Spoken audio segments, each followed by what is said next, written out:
Everyone, सो UP specials के part 10 में आपका स्वागत है। एवरीबडी 1 to 9 के जो पार्ट हैं वो यूपी पीसीएस का प्लेलिस्ट बना हुआ है चैनल पे, वहां पे जाके सारे सेगमेंट को आप नोट डाउन कर सकते हैं, पॉइंट बना सकते हैं, स्क्रीनशॉट ले सकते हैं, वहां से आप रिवीजन भी कर सकते हैं। ये वीडियो उत्तर प्रदेश पीसीएस के अंतर्गत जितने भी एग्जाम कराए जाएंगे, साथ ही साथ उत्तर प्रदेश के अंतर्गत जो वनडे एग्जाम होते हैं उन सारे एग्जामिनेशंस के लिए वीडियो, ये सीरीज काफ़ी इंपॉर्टेंट होने वाला है। ऐसा हो सकता है कि आपको जो लिखी हुई बातें हैं वो क्लियर ना हो, जो मैं बोल रहा हूँ वो भी क्लियर ना हो, लेकिन ये जो सेगमेंट है आप जरूर इसको पूरा करो, चाहे जिस भी प्लेटफॉर्म से। ठीक है, तो उत्तर प्रदेश का जो राजनीतिक प्रशासनिक ढांचा है, हालांकि मैं थोड़ा थोड़ा यूपी के ये जो राजनीतिक और प्रशासनिक ढांचा है मैंने इसको करा दिया है, लेकिन ये प्रॉपर सेगमेंट है उत्तर प्रदेश के राजनीतिक और प्रशासनिक व्यू पे। तो आई होप सो कि आप इसका एक शॉर्ट नोट तैयार करेंगे, साथ ही साथ इसको अपने सेगमेंट में ऐड करेंगे ताकि उत्तर प्रदेश के अवेयरनेस में बिल्कुल फुलफिल ये वीडियो अपना रोल अदा कर सके। चलिए स्टार्ट करते हैं उत्तर प्रदेश का राजनीतिक और प्रशासनिक ढांचा। ठीक है, सारा मामला शुरू करने से पहले देखिए, इस सीरीज में राष्ट्रपति का चर्चा हुआ है, उसके बारे में हम पहले जान के एक तैयारी कर लेंगे। राज्यपाल का चर्चा हुआ है, उसके बारे में हम जान लेंगे। विधानमंडल, विधानसभा, विधान परिषद की बातें हुई हैं, तो सारे के सारे व्यू पे हम जब बात कर लेंगे उसके बाद हम आएंगे उत्तर प्रदेश के प्रशासनिक और राजनीतिक ढांचा के ऊपर, ताकि जो छोटे छोटे कंटेंट होते हैं उसके लिए डाउट ना हो, पहले उसके बारे में हम जान लेते हैं। जो संसद है वो भारत के राष्ट्रपति और दो सदनों से मिलकर बना होता है। संविधान में आर्टिकल 79 में इसका चर्चा है। संसद भारत के राष्ट्रपति और दोनों सदन जो कि लोकसभा और राज्यसभा से मिलकर बना होता है। आर्टिकल 81 लोगों का सदन, जिसको कि लोकसभा के नाम से जानते हैं, संरचना का प्रावधान करता है। ठीक है, तो जो लोकसभा है, लोकसभा का जो प्रावधान है संरचना का, गठन का, वो आर्टिकल 81 में बात कही गई है। आर्टिकल 80 राज्यसभा के संरचना का प्रावधान करता है। सदस्यों के चुनाव का जो प्रावधान है राज्यसभा के, वह साउथ अफ्रीका के संविधान से लिया गया है। ये भी आपको नोट रखना है कि जो राज्यसभा के सदस्य होते हैं इनका जो चुनाव है, ठीक है, वह साउथ अफ्रीका के संविधान से लिया गया है। भारत ने ब्रिटिश संविधान से संसदीय सरकार, कानून का शासन, विधायी प्रक्रिया, ओके, एकल नागरिकता, कैबिनेट प्रणाली, रीट, द्विसदनी का जो संरचना था, इसको लिया है कहां से? ब्रिटिश संविधान से। न्यायिक समीक्षा का प्रावधान संयुक्त राज्य अमेरिका से लिया गया है, साथ ही मौलिक अधिकार भी। ओके, संविधान में संशोधन का प्रावधान साउथ अफ्रीका से लिया गया है। प्रस्तावना का जो भाषा है, समवर्ती सूची का प्रावधान, केंद्र एवं राज्य के संबंध एवं शक्तियों का जो विभाजन है वह ऑस्ट्रेलिया के संविधान से लिया गया है। ओके,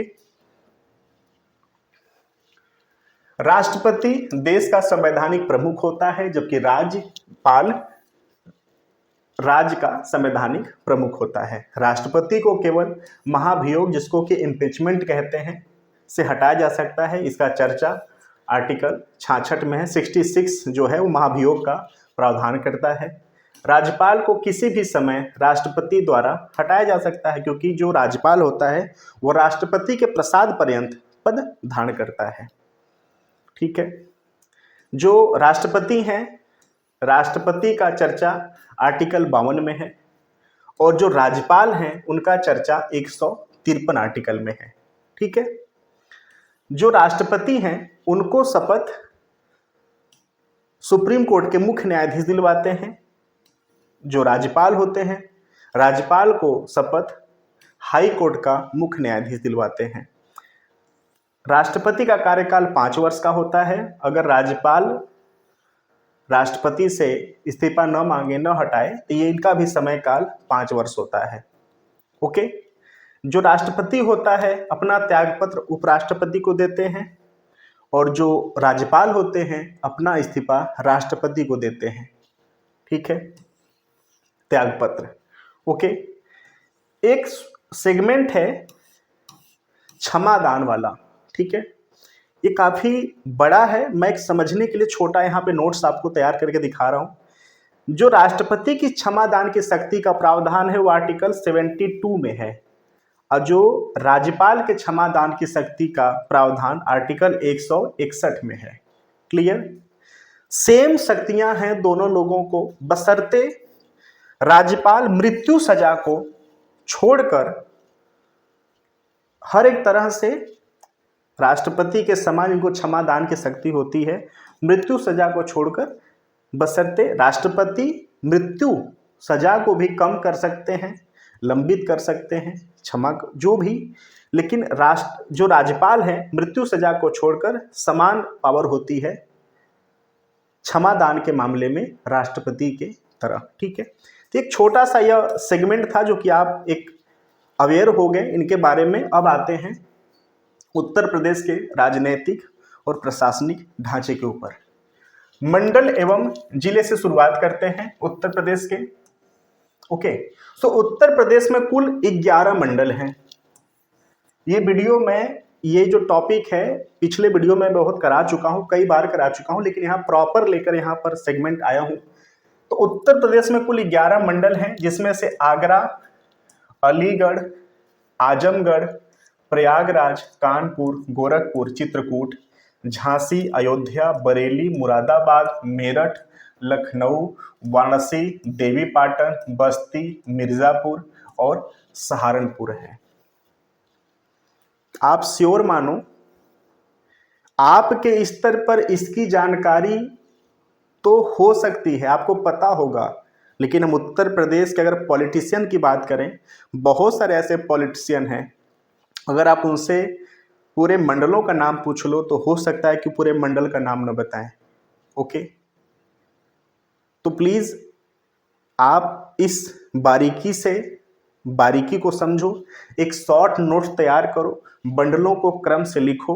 ओके, और साथ ही साथ एक ट्रिक बता रहा हूं, जिस जिला के आप हो, मे भी ऐसा हो सकता है कि आप जिस जिला में हो वो खुद एक मंडल हो, उस मंडल के अंतर्गत इर्द गिर्द के जो पड़ोस के जिले हों, या ऐसा हो सकता है कि आप जिस जिले में हो वो जिला किसी मंडल के अंतर्गत आता हो। उस मंडल के ऊपर के 5 मंडल का नाम याद कर लो, नीचे के 5 मंडल के याद कर लो। ठीक है, बाकी साइड के 5 मंडल का, बाकी जो बचे 3 अगल बगल के मंडल का नाम याद कर लो। तो इस हिसाब से अगर आप शॉर्ट से याद करोगे तो मंडलों के आपको 1 स्लॉट में याद हो जाएगा। ठीक है, नवीनतम गठित 18वां मंडल जो है वह अलीगढ़ है। ओके, इसको प्लीज आप याद करना, काफी इंपॉर्टेंट है। यहां से अब हालांकि 18 मंडल है, अब यहां से क्या क्वेश्चन आएगा? यहां से कोई क्वेश्चन नहीं आने वाला है, आपके पास जानकारी होनी चाहिए, लेकिन जो नवीनतम 18वां नंबर का जो मंडल बना है वो आपको पता होना चाहिए, तो वह है अलीगढ़, जिसे आगरा मंडल से अलीगढ़, एटा, कासगंज एवं हाथरस जिलों को काटकर बनाया गया है। ओके, तो ये लाइन आप प्लीज याद रखोगे। कानपुर, लखनऊ तथा मेरठ मंडलों में सर्वाधिक 6 जिले हैं, जो कि कानपुर मंडल, कानपुर नगर आता है, कानपुर देहात आता है, इटावा आता है, फर्रुखाबाद, कन्नौज, औरैया। लखनऊ मंडल के अंतर्गत लखनऊ, हरदोई, लखीमपुर खीरी, रायबरेली, सीतापुर, उन्नाव। मेरठ मंडल के अंतर्गत मेरठ, बुलंदशहर, गौतम बुद्ध नगर, गाजियाबाद, हापुड़ और बागपत। ओके, तो कानपुर, लखनऊ और मेरठ उत्तर प्रदेश के ऐसे मंडल हैं जिसके अंतर्गत 6 जिला आते हैं। ठीक है, ये भी आपको याद रखना है। ओके, ये 3 आप रट लो, कानपुर, लखनऊ और मेरठ। कानपुर, लखनऊ और मेरठ ऐसे उत्तर प्रदेश के ये 3 मंडल हैं, इनके अंतर्गत 6 जिला आते हैं। ओके, अन्य मंडल एवं अवस्थित जिलों की बात करें तो आगरा मंडल के अंतर्गत आगरा, फिरोजाबाद, मैनपुरी, मथुरा आता है। प्रयागराज मंडल के अंतर्गत प्रयागराज, कौशाम्बी, फतेहपुर, प्रतापगढ़। आजमगढ़ मंडल आजमगढ़, बलिया, मऊ। बरेली मंडल बरेली, बदायूं, पीलीभीत, शाहजहांपुर। बस्ती मंडल बस्ती, सिद्धार्थनगर, संत कबीर नगर। चित्रकूट मंडल मुख्यालय बांदा है, चित्रकूट मंडल का बांदा, चित्रकूट। हमीरपुर महोबा। देवीपाटन मंडल मुख्यालय गोंडा, गोंडा बहराइच श्रावस्ती बलरामपुर। अयोध्या मंडल अयोध्या अंबेडकर नगर बाराबंकी सुल्तानपुर अमेठी। गोरखपुर मंडल गोरखपुर कुशीनगर देवरिया महाराजगंज। झांसी मंडल झांसी जालौन ललितपुर। मिर्जापुर मंडल मिर्जापुर भदोही सोनभद्र। मुरादाबाद मंडल मुरादाबाद बिजनौर रामपुर अमरोहा संभल। वाराणसी मंडल वाराणसी चंदौली गाजीपुर जौनपुर। सहारनपुर मंडल सहारनपुर मुजफ्फरनगर शामली। क्लियर। वर्तमान में उत्तर प्रदेश में कुल 75 डिस्ट्रिक्ट हैं। ओके, अब 75 डिस्ट्रिक्ट का नाम थोड़ी ना पूछेगा, जो नवीनतम डिस्ट्रिक्ट बनाए गए उसका नाम पूछेगा। तो ये भी आपको याद रखना है कि उत्तर प्रदेश के 75 जिलों में जो नवीनतम गठित जिले हैं वो कौन सा है। नवीनतम जिले हापुड़ संभल और शामली। याद रखना, इन जिलों का नाम 2 बार चेंज किया गया, फिर जाकर इनको हापुड़ संभल शामली मूल नाम से ही जाना गया। उस पर बात करेंगे, लेकिन याद रखना हापुड़ संभल शामली, हापुड़ संभल शामली ये उत्तर प्रदेश के 75 जिलों में नवीनतम जिले हैं। क्षेत्रफल की दृष्टि से सबसे बड़ा उत्तर प्रदेश का सबसे छोटा जो जिला है वो हापुड़ है, ये भी आपको याद रखना है। सबसे बड़ा जिला लखीमपुर खीरी है। सबसे ज्यादा विधानसभा वाला जिला कौन सा है? प्रयागराज है। बात करेंगे 1 बाय 1, ठीक है। तत्कालीन मुख्यमंत्री श्री मायावती द्वारा क्रमशः पंचशील नगर, भीमनगर नगर, प्रबुद्ध नगर के रूप में 28 सितंबर 2011 को की गई थी। जुलाई 2012 में उत्तर प्रदेश सरकार द्वारा अधिसूचना जारी करके पुनः इन जिलों का नाम हापुड़ संभल शामली कर दिया गया। ओके, तो ये भी आपको याद रखना है। महामाया नगर, काशीराम नगर, रामाबाई नगर, छत्रपति साहू जी महाराज नगर एवं ज्योतिबा फुले नगर जिलों का पुराना नाम क्रमशः हाथरस, कासगंज, कानपुर देहात, अमेठी और अमरोहा बहाल कर दिया गया। ओके, ये भी याद रखना कि इनका नाम बदलने के बाद भी इनका पूर्व नाम वापस लाया गया। संत रविदास नगर का नाम भी बदलकर पुनः भदोही कर दिया गया। भदोही जो जिला है वह बनारस से अलग करके क्षेत्र को भदोही जिला डिक्लेयर किया गया है। उत्तर प्रदेश का क्षेत्रफल की दृष्टि से सबसे बड़ा जिला लखीमपुर खीरी है। याद रखना 7680 वर्ग किमी का इसका भौगोलिक क्षेत्र है। Okay, clear. लखीमपुर खीरी के बाद उत्तर प्रदेश का क्षेत्रफल की दृष्टि से सबसे बड़े जिले कौन से हैं? सोनभद्र है, हरदोई है, सीतापुर, प्रयागराज। जो सोनभद्र जिला है, सबसे ज्यादा जो वन क्षेत्र है आज के समय में उत्तर प्रदेश में वह सोनभद्र जिले में है। यह भी आपको याद रखना है, ठीक है। उत्तर प्रदेश का क्षेत्रफल की दृष्टि से सबसे छोटा जो जिला है वह हापुड़ है। ओके, ये भी आपको याद रखना है। 660 वर्ग किमी के अंतर्गत ये पूरा जिला समाहित हो जाता है। तो सबसे बड़ा जिला लखीमपुर खीरी, सबसे छोटा हापुड़। ध्यातव्य है कि यह उत्तर प्रदेश के 3 नए जिले हापुड़ संभल और शामली नई सृजित हुए थे। तब क्षेत्रफल की दृष्टि से प्रदेश का सबसे छोटा जिला संत रविदास नगर, जो कि अब भदोही के नाम से जाना जाता है, 1015 वर्ग किमी से। हालांकि ये जानकारी रखना कि जब हापुड़ हापुड़ संभल और शामली नए नहीं गठित किए गए थे जिला के रूप में, तब जो भदोही है जिसको कि संत रविदास नगर के नाम से जानते थे, ठीक है, ये सबसे छोटा जिला था उत्तर प्रदेश का। लेकिन जब ये जिला के रूप में गठित हो गए तो अब हापुड़ सबसे छोटा जिला है। याद रखना 660 किमी वर्ग किमी में ये पूरा जिला समाहित हो जाता है। इसके पहले भदोही था 1015 वर्ग किमी के अंतर्गत। Okay, clear.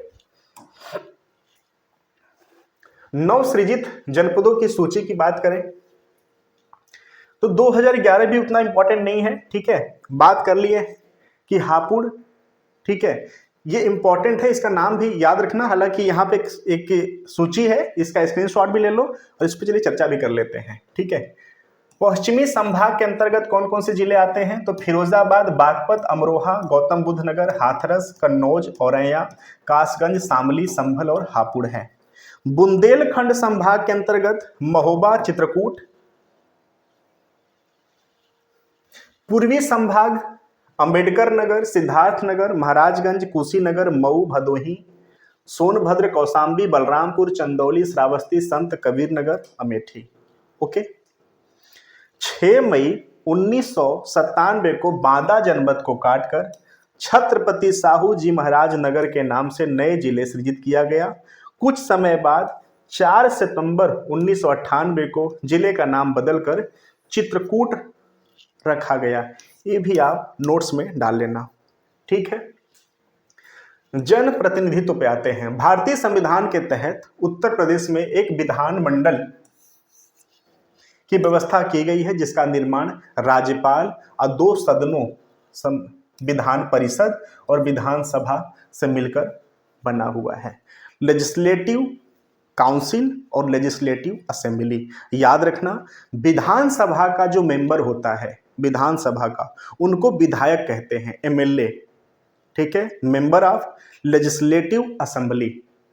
और जो विधान परिषद है उसके सदस्य को हम एमएलसी कहते हैं, ठीक है, मेंबर ऑफ लेजिस्लेटिव काउंसिल। तो याद रखना, विधायक जो होते हैं वो विधानसभा के अंतर्गत आते हैं और विधायक के ही रूप होते हैं विधान परिषद में भी।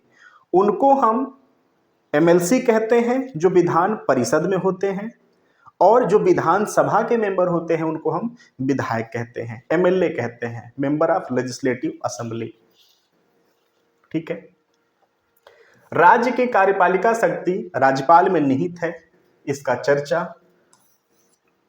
अनुच्छेद 154 में है, यानी संविधान का जो आर्टिकल 154 है वह राज्य के कार्यपालिका की शक्ति राज्यपाल में निहित है का प्रावधान करता है, और इसका प्रयोग वह संविधान के अनुसार या तो स्वयं अथवा अपने अधीनस्थ अधिकारियों के माध्यम से करता है।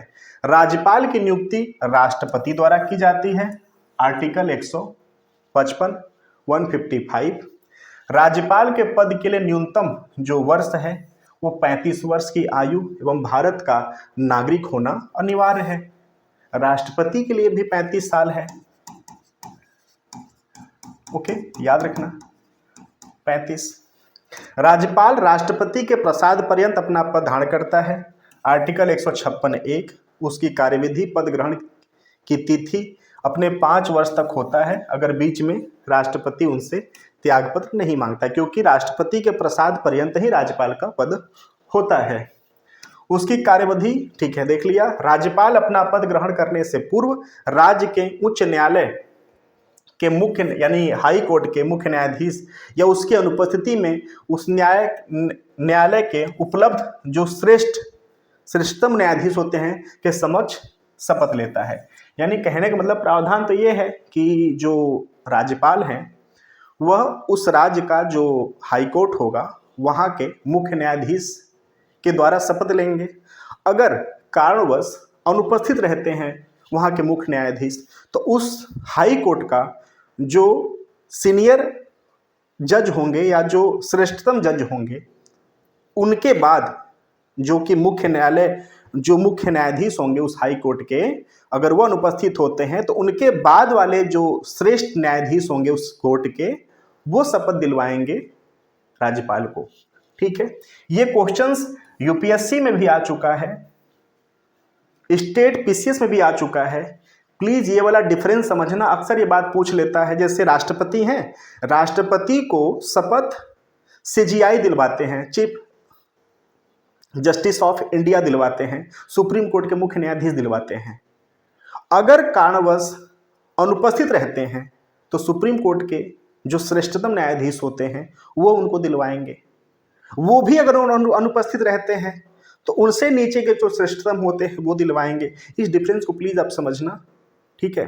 जो राष्ट्रपति होता है वो अपना त्यागपत्र उपराष्ट्रपति को देते हैं, ठीक है, लेकिन जो राज्यपाल होते हैं अपना त्यागपत्र वह राष्ट्रपति को देते हैं। क्यों? क्योंकि राष्ट्रपति के प्रसाद पर्यंत ही राज्यपाल का पद होता है। ओके, राज्यपाल को राज्य कार्यपालिका शक्ति के अंतर्गत किसी अपराध के अथवा किसी विधि के विरुद्ध दोष सिद्ध व्यक्ति के दंड को क्षमा, प्रविलंबन, विराम या परिहार करने का अथवा दंडादेश के विलंबन, परिहार या लघुकरण का अधिकार है।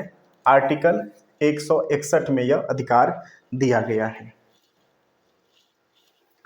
राज्यपाल की सहायता के लिए मुख्यमंत्री की अध्यक्षता में गठित एक मंत्रिपरिषद होती है। यह मंत्रिपरिषद ऐसे मामलों को छोड़कर जिनमें विधान के अंतर्गत राज्यपाल को स्वविवेक से निर्णय लेना हो, शेष सभी कार्यों में उसकी सहायता करती है। इसका प्रावधान आर्टिकल 163 में किया गया है।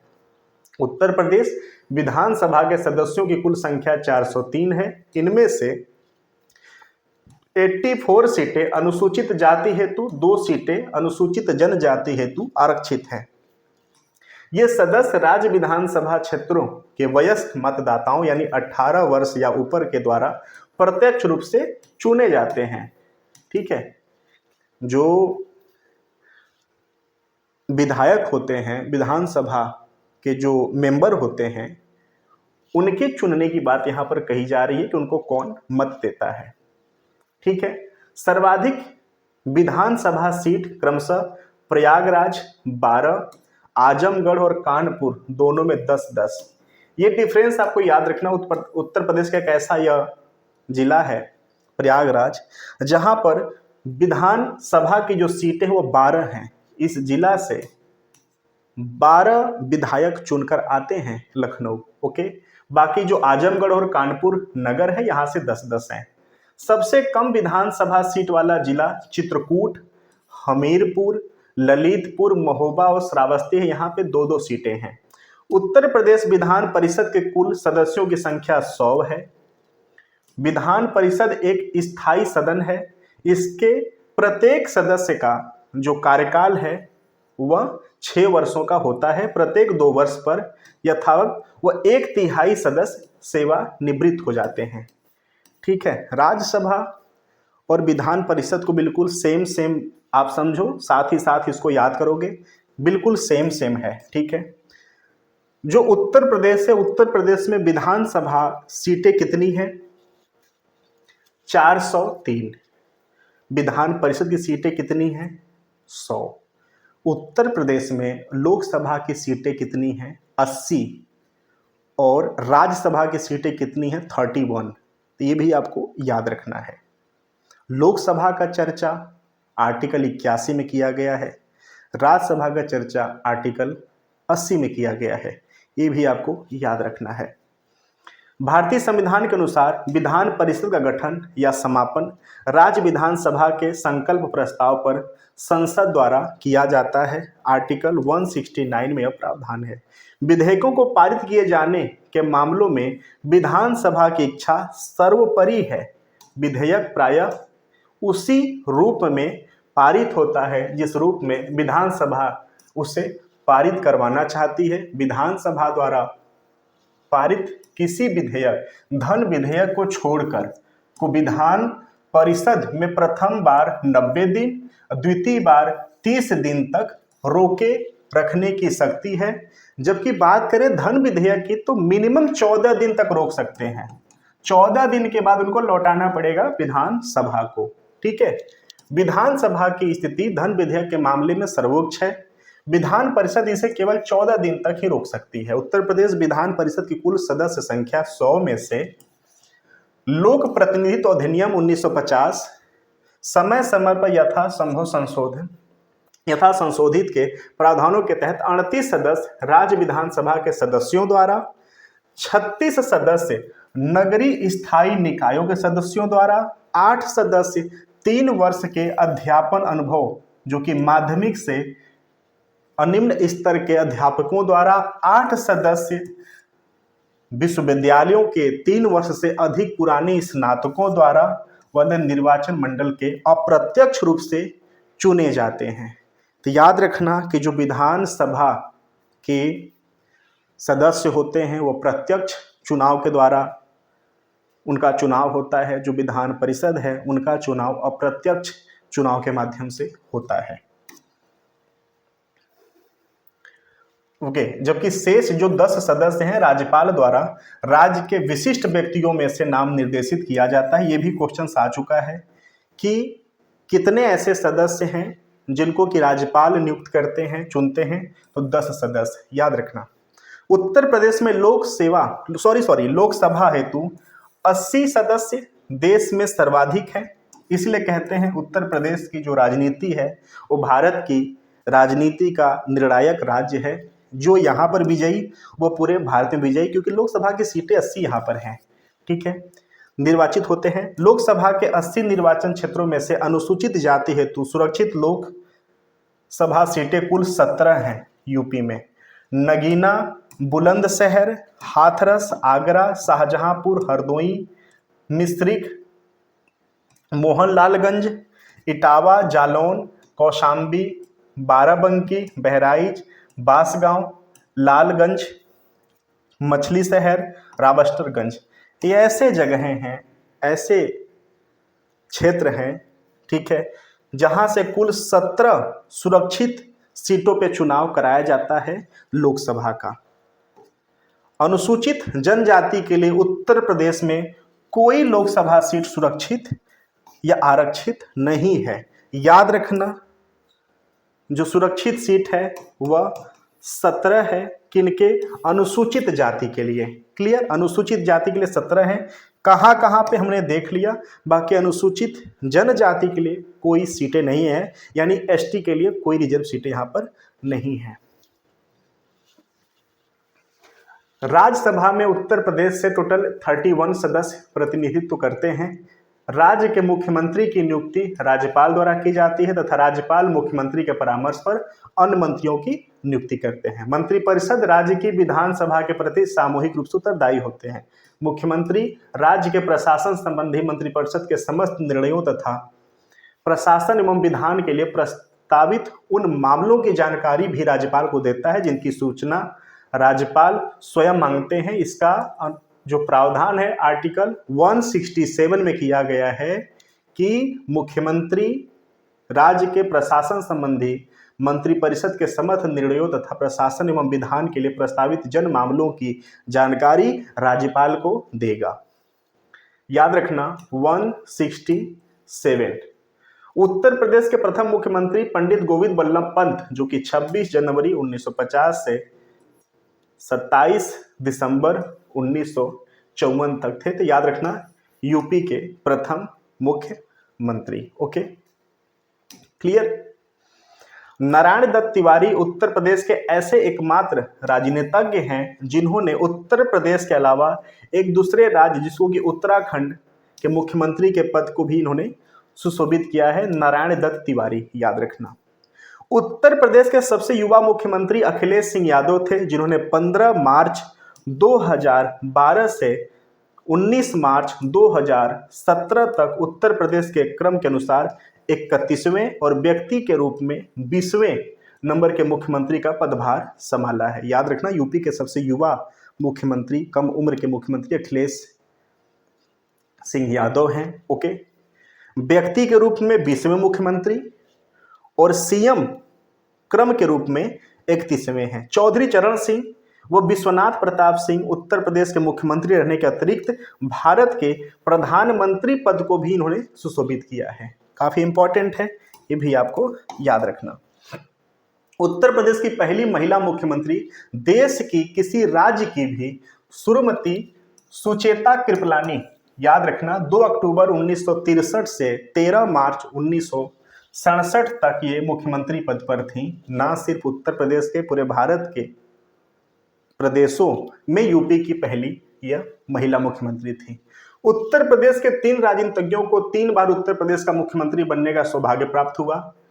चंद्रभानु गुप्त, नारायण दत्त तिवारी, मुलायम सिंह यादव, ये लोग 3 बार अपने मुख्यमंत्री पद को संभाला है। इसमें से चंद्रभानु गुप्त एवं नारायण दत्त तिवारी 4 कार्यालयों, जिसमें कि 2 लगातार थे, और प्रदेश के मुख्यमंत्री ये लोग रहे हैं। ओके, तो ये भी आपको याद रखना है।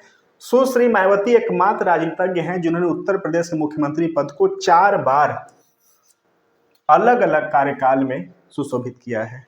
जवाहरलाल नेहरू, लाल बहादुर शास्त्री, इंदिरा गांधी, चौधरी चरण सिंह, राजीव गांधी, विश्वनाथ प्रताप सिंह, चंद्रशेखर एवं अटल बिहारी वाजपेयी उत्तर प्रदेश के ऐसे राजनीतिज्ञ हैं जो भारत के प्रधानमंत्री भी रह चुके हैं। प्रधानमंत्री नरेंद्र मोदी भी उत्तर प्रदेश के वाराणसी से लोकसभा के प्रतिनिधित्व कर रहे हैं या प्रतिनिधित्व रहे हैं। स्वतंत्रता पश्चात उत्तर प्रदेश के तत्कालिक संयुक्त प्रांत की प्रथम राज्यपाल, भारत की प्रथम महिला राज्यपाल थी श्रीमती सरोजिनी नायडू, 15 अगस्त 1947 से 2 मार्च 1949 तक। मोहम्मद शफी कुरैशी 2 बार उत्तर प्रदेश के कार्यवाहक राज्यपाल रह चुके हैं। उत्तर प्रदेश की वर्तमान राज्यपाल श्रीमती आनंदीबेन पटेल 29 जुलाई 2019 से अब तक इस पद पर बनी हुई हैं। उत्तर प्रदेश की प्रथम विधानसभा गठन 8 मार्च 1952 को हुआ, तब से इसका गठन 18 बार हो चुका है। वर्तमान 18वीं विधान सभा का गठन 11 मार्च 2022 को हुआ। ओके, ये वाला सेगमेंट एग्जाम में आता है, इसको प्लीज आप नोट डाउन कर लेना। उत्तर प्रदेश की प्रथम विधानसभा का गठन 8 मार्च 52 को हुआ। 18वीं का अभी जो हुआ है 2022 वाला, चलिए ये वाला हो गया है। विधानसभा का कार्य संचालन अध्यक्ष और उसकी अनुपस्थिति में उपाध्यक्ष करते हैं। ये सदस्यों द्वारा बहुमत से चुने जाते हैं। विधानसभा की बैठक गढ़पूर्ति के लिए उसके सदस्यों के संपूर्ण संख्या का दशांश आवश्यक होता है। उत्तर प्रदेश विधानसभा के प्रथम अध्यक्ष राजर्षि पुरुषोत्तम दास टंडन, जो कि 31 जुलाई 1937 से 10 अगस्त 1950 तक थे। श्री आत्माराम गोविंद खेरे एवं श्री केसरी नाथ त्रिपाठी उत्तर प्रदेश के विधानसभा के सर्वाधिक 3 बार अध्यक्ष रह चुके हैं, ये भी आपको याद रखना है। श्री बनारसी दास एवं श्रीपति मिश्र उत्तर प्रदेश विधानसभा के ऐसे अध्यक्ष हैं जो कि प्रदेश के मुख्यमंत्री के रूप में भी पद को संभाला है। नाम याद रखना, श्रीपति मिश्र, ठीक है, और श्री बनारसी दास, ये 2 ऐसे हैं जो कि विधानसभा के अध्यक्ष भी रहे हैं, साथ ही साथ मुख्यमंत्री पद पे भी रहे हैं। वर्तमान में उत्तर प्रदेश विधानसभा के अध्यक्ष भाजपा के श्री सतीश महाना, याद रखना सतीश महाना 18वीं विधानसभा के अध्यक्ष हैं। वर्तमान में उत्तर प्रदेश विधानसभा में नेता सदन मुख्यमंत्री योगी आदित्यनाथ, जो कि भाजपा पार्टी से हैं, जबकि नेता विरोधी दल के अखिलेश यादव, जो कि सपा से हैं। डॉक्टर सर सीताराम संयुक्त प्रांत विधान परिषद के प्रथम सभापति, जबकि चंद्रभाल उत्तर प्रदेश विधान परिषद के प्रथम सभापति थे। वर्तमान में उत्तर प्रदेश विधान परिषद के सभापति कुंवर मानवेंद्र सिंह 31 जनवरी 2021 से प्रोटेम सभापति हैं।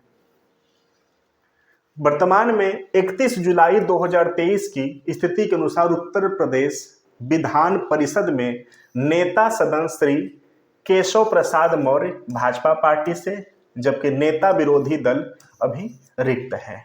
ओके, उत्तर प्रदेश में अब तक 10 बार राष्ट्रपति शासन लागू हो चुका है। अक्सर ये आता है एग्जाम में, तो इसको याद रखना कि यूपी में अभी तक राष्ट्रपति शासन 10 बार लग चुका है। उत्तर प्रदेश में प्रथम बार राष्ट्रपति शासन 25 फरवरी 1968 से 26 फरवरी 1969 1969 तक लागू किया गया था। उत्तर प्रदेश में 10वीं बार राष्ट्रपति शासन 8 मार्च 2000 से 3 मई 2002 तक, 8 मार्च 2002 से 3 मई 2002 तक लागू था। तो याद रखना लास्ट टाइम 8 मार्च 2002, ये टाइमिंग याद रखना। 2002 में 10वां जो राष्ट्रपति शासन था वह लगा था, पहली बार 1968 में। वर्तमान में 18वीं विधानसभा के महिला सदस्यों की संख्या 48 है। 31 जुलाई 2023 की स्थिति के अनुसार विधानसभा में अनुसूचित जातियों के लिए आरक्षित सीटों की संख्या 84 है, जबकि अनुसूचित जनजातियों के लिए आरक्षित सीटों की संख्या 2 है। उल्लेखनीय है कि ओबरा दुद्धी विधानसभा सीटों को अनुसूचित जनजातियों के लिए आरक्षित किया गया है।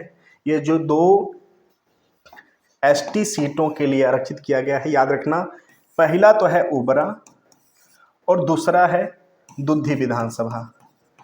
ठीक है, क्लियर। वर्तमान में उत्तर प्रदेश के मुख्य निर्वाचन अधिकारी अजय कुमार शुक्ला हैं। ठीक है, उत्तर प्रदेश विधान परिषद के पीठासीन अधिकारी, ठीक है, ये काफी पुराना डाटा है, तो ऊपर वाला तो मामला इंपॉर्टेंट नहीं है।